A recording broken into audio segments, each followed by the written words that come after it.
Hi hello ನಮಸ್ತೆ ಎಲ್ಲರಿಗೂ ಸ್ವಾಗತ ಮತ್ತೊಮ್ಮೆ ನಮ್ಮ ಚಾನಲ್ಗೆ. ಇವತ್ತಿನ ರೆಸಿಪಿನಲ್ಲಿ ನೋಡ್ತಿರೋ ಹಾಗೆ ನಾನಿಲ್ಲಿ ಮನೆಯಲ್ಲಿ ಸಿಗುವಂಥ ಸಾಮಗ್ರಿಗಳನ್ನ ಬಳಸ್ಕೊಂಡು ಸುಲಭವಾಗಿ ಐಸ್ ಕ್ರೀಮನ್ನು ಯಾವ ರೀತಿ ಮಾಡೋದು ತೋರಿಸ್ತಿದ್ದೀನಿ. ಬನ್ನಿ ಹಾಗಿದ್ರೆ ಮಾಡೋದು ನೋಡೋಣ. ಇದಕ್ಕೆ ನಾನಿಲ್ಲಿ ಒಂದು 3/4 ಲೀಟ್ರಷ್ಟು ಹಾಲನ್ನು ತಗೊಂಡಿದ್ದೀನಿ. ಹಾಲನ್ನು ಒಂದು ಪಾತ್ರೆಯಲ್ಲಿ ಹಾಕ್ಕೊಂಡು ಬಿಸಿ ಇಟ್ಕೊಂಡಿದ್ದೀನಿ. ಐಸ್ ಕ್ರೀಮ್ನ ಮಾಡೋದಾದರೆ ಯಾವಾಗಲೂ ಗಟ್ಟಿ ಹಾಲನ್ನು ಬಳಸಿ ತುಂಬ ಚೆನ್ನಾಗಿ ಬರುತ್ತೆ. ಈ ಐಸ್ ಕ್ರೀಮ್ ಟೆಕ್ಸ್ಚರ್ ಏನಿರುತ್ತೆ, ನೀವು ಹೊರಗಡೆ ಎಲ್ಲ ತಿಂತಿರಲ್ಲ ಅದೇ ಟೆಕ್ಸ್ಚರ್ ಬೇಕಾದರೆ ಗಟ್ಟಿ ಹಾಲನ್ನು ಬಳಸಿ. ನೋಡ್ತಿರ್ಬೋದು ಇಲ್ಲಿ ಹಾಲು ಕುದಿ ಬರ್ತಾಯಿದೆ. ನಾನಿಲ್ಲಿ ಲೋ ಫ್ಲೇಮ್ ಇಟ್ಕೊಂಡು ಇದನ್ನು ಕುದಿಯೋಕೆ ಇಡ್ತೀನಿ. ಅಷ್ಟರಲ್ಲಿ ಮತ್ತೊಂದು ನಾನಿಲ್ಲಿ ಕಪ್ನಲ್ಲಿ ಹಾಲನ್ನು ತೊಗೊಂಡಿದ್ದೀನಿ. ಕಾಯಿಸಿ ಆರಿಸಿರುವಂಥ ಹಾಲಿಗೆ ನಾನಿಲ್ಲಿ 1-2 ಸ್ಪೂನಷ್ಟು ಕಸ್ಟರ್ಡ್ ಪೌಡ್ರನ್ನ ಹಾಕ್ಕೊಳ್ತಾ ಇದ್ದೀನಿ. ಸೊ ನೋಡ್ತಿರ್ಬೋದು, ನೀವು ಫ್ರೂಟ್ ಸಲಾಡ್ಗೆಲ್ಲ ಬಳಸ್ತಿರಲ್ಲ ಕಸ್ಟರ್ಡ್ ಪೌಡ್ರು, ಅದನ್ನು 1-2 ಸ್ಪೂನಷ್ಟು ಹಾಕ್ಕೊಳ್ತಿದ್ದೀನಿ. ಕಸ್ಟರ್ಡ್ ಪೌಡ್ರ್ ಇಲ್ಲ ಅಂದರೆ ನೀವು ಕಾರ್ನ್ಫ್ಲೋರನ್ನು ಹಾಕ್ಕೊಳ್ಬೋದು. ಕಾರ್ನ್ಫ್ಲೋರನ್ನು ಬಳಸ್ಬೋದು. 2 ಸ್ಪೂನಷ್ಟು ಕಾರ್ನ್ಫ್ಲೋರ್ ಹಾಕ್ಕೊಂಡು ಇದಕ್ಕೆ ಕಲರ್ಗೋಸ್ಕರ ಕೇಸರಿ ಕಲರ್, ಫುಡ್ ಕಲರ್ ಸಿಗುತ್ತಲ್ಲ ಅದನ್ನು ಕೂಡ ಬಳಸ್ಬೋದು, ಅಥವಾ ಕೇಸರಿ ದಳ ಸಿಗುತ್ತಲ್ಲ ಅದನ್ನು ಕೂಡ ನೀವು ಬಳಸ್ಬೋದು. ಸೊ ಹಾಲಲ್ಲಿ ಚೆನ್ನಾಗಿ ಮಿಕ್ಸ್ ಮಾಡ್ಕೊಳ್ಳಿ ಇದನ್ನು ಕಸ್ಟರ್ಡ್ ಪೌಡ್ರನ್ನ ಚೆನ್ನಾಗಿ ಮಿಕ್ಸ್ ಮಾಡ್ಕೊಂಡಾದ್ಮೇಲೆ ಇವಾಗ ನೋಡ್ತಿರ್ಬೋದು ಲೋ ಫ್ಲೇಮ್ನ ಇಟ್ಕೊಂಡು ಈ ಹಾಲಿಗೆ ನಿಧಾನವಾಗಿ ಹಾಕ್ತಾ ಕೈ ಆಡಿಸ್ತಾ ಹಾಕ್ಕೊಳ್ಳಿ. ಇದನ್ನು ಕಸ್ಟರ್ಡ್ ಪೌಡ್ರ್ ಹಾಕಿರುವಂಥ ಮಿಕ್ಸ್ ಹಾಲನ್ನು ಸೊ ಈ ಥರ ಕೈ ಆಡಿಸ್ತಾನೆ ಇರಬೇಕು.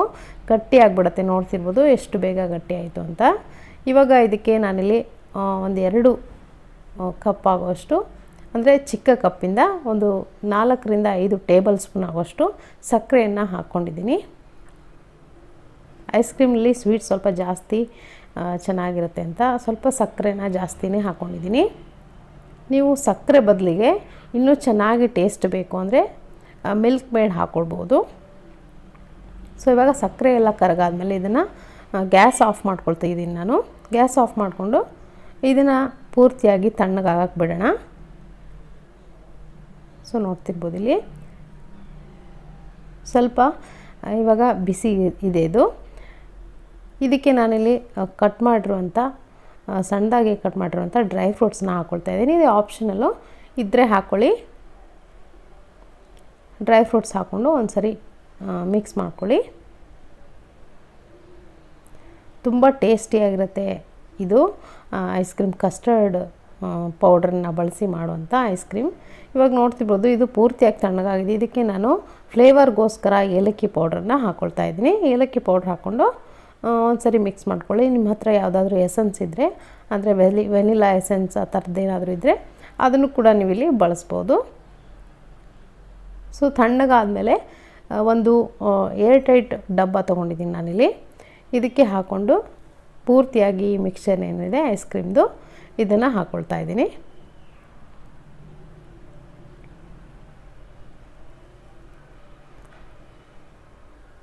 ಸೊ ಪೂರ್ತಿಯಾಗಿರುವಂಥ ಮಿಕ್ಸ್ಚರನ್ನು ಹಾಕ್ಕೊಳ್ಳಿ. ಸೊ ಹಾಕ್ಕೊಂಡು ಕ್ಲೀನಾಗಿ ಸೆಟ್ ಮಾಡ್ಕೊಳ್ಳಿ ಈ ಬಾಕ್ಸಲ್ಲಿ. ಮೇಲ್ಗಡೆ ಬೇಕಿದ್ರೆ ಸ್ವಲ್ಪ ಮತ್ತೆ ಡ್ರೈ ಫ್ರೂಟ್ಸ್ನ ಹಾಕ್ಕೊಳ್ಬೋದು. ನಾನಿಲ್ಲಿ ಹಾಕ್ತಾಯಿದ್ದೀನಿ. ಬಾದಾಮ್ ಮತ್ತು ಪಿಸ್ತಾನ ಸಣ್ಣದಾಗಿ ಕಟ್ ಮಾಡಿಕೊಂಡು ಹಾಕ್ಕೊಳ್ತಾ ಇದ್ದೀನಿ. ಐಸ್ ಕ್ರೀಮಲ್ಲಿ ಈ ಡ್ರೈ ಫ್ರೂಟ್ಸ್ ಇದ್ದರೆ ಚೆನ್ನಾಗಿ ಇರುತ್ತೆ ಟೇಸ್ಟು. ಮೇಲ್ಗಡೆ ನಾನಿಲ್ಲಿ ಒಂದು ಬಟರ್ ಪೇಪರನ್ನು ಐಸ್ ಕ್ರೀಮ್ ಮಿಕ್ಸ್ ಏನಿದೆ ಅದಕ್ಕೆ ಟಚ್ ಆಗೋ ಥರ ಹಾಕ್ಕೊಳ್ತಾ ಇದ್ದೀನಿ. ಆವಾಗ ತುಂಬ ಚೆನ್ನಾಗಿ ಸೆಟ್ ಆಗುತ್ತೆ ನಿಮಗೆ ಗಟ್ಟಿ ಆದಮೇಲೆ.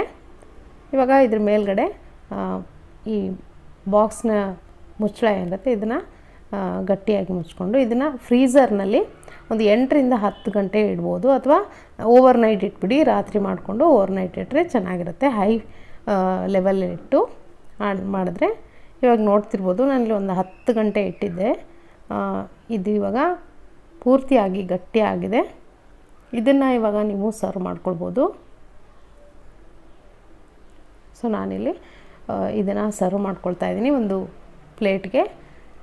ನೀವು ಈ ಥರ ಸ್ಕ್ವೇರ್ ಆಕಾರಕ್ಕೂ ಕೂಡ ಕಟ್ ಮಾಡಿಕೊಂಡು ಸರ್ವ್ ಮಾಡ್ಬೋದು, ಅಥವಾ ಸ್ಕೂಪಿಂದ ಕೂಡ ನೀವು ಇದನ್ನು ಸರ್ವ್ ಮಾಡ್ಬೋದು.